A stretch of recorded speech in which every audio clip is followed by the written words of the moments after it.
I decided to sit on this windowsill because nothing says I'm thoughtful and I know what I'm talking about like sitting next to a window. You never know how long I've been sitting here pondering deep stuff. Look, a leaf. Wonder what kind of journey that leaf has been on. You know? Never mind.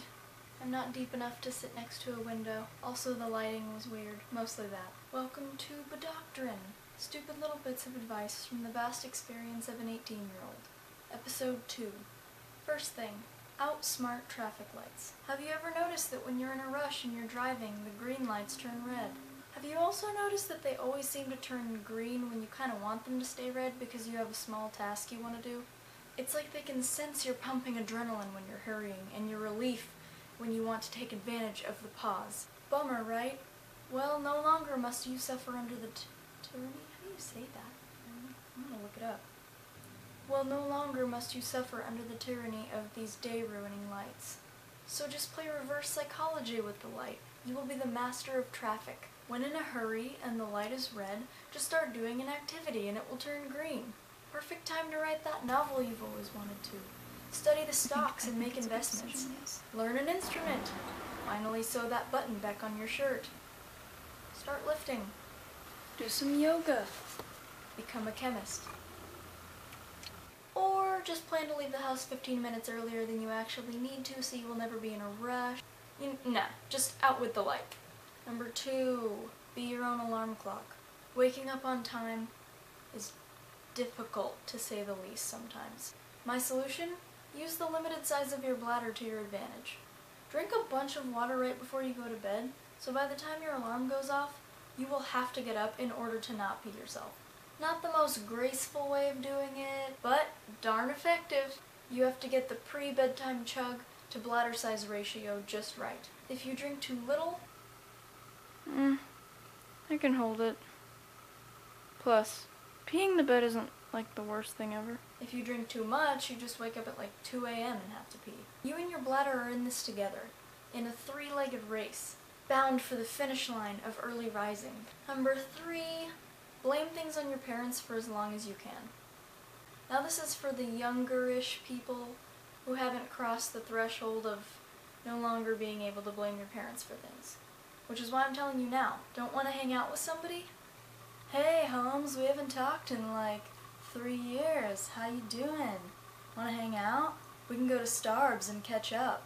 You can even pay your treat, yeah?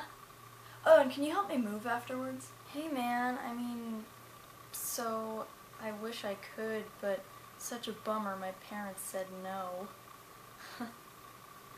I don't know why sunglasses represent different personalities, but they do. Want to say no to that date?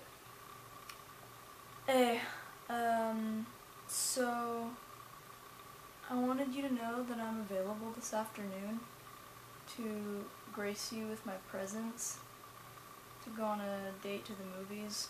I know. Try to contain your excitement. Ooh.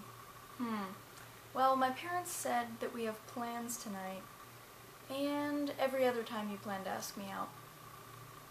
Yeah. Yes, they know things very far in advance, so. Don't want to lend out a valuable item? No problem. Your parents said no. Why? I don't know. They just did. No questions asked. You're off the hook. And you don't want to lie, but this is no problem, because this usually does the trick. Oh, yeah, hang on. Let me ask my mom. Hey, Mom. So this person asked me to do this thing, but I don't want to do it. Can you just say no? Sure thing. Nope, you can't do that. Sweet, thanks. Ah, bad news. I should warn you though, this luxury does come to an end. So use it while you can, youngsters.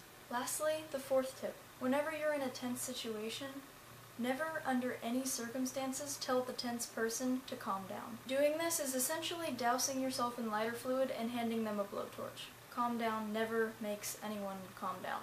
You can take on the world now, always on time, hydrated and never hitting snooze again, taking no responsibility for your preferences, and never receiving a black eye for saying calm down. And for the last segment of this episode, I would like to pass on a brief quote From an actual adult. Clip your toenails. It'll make you feel better. Thanks, Mom.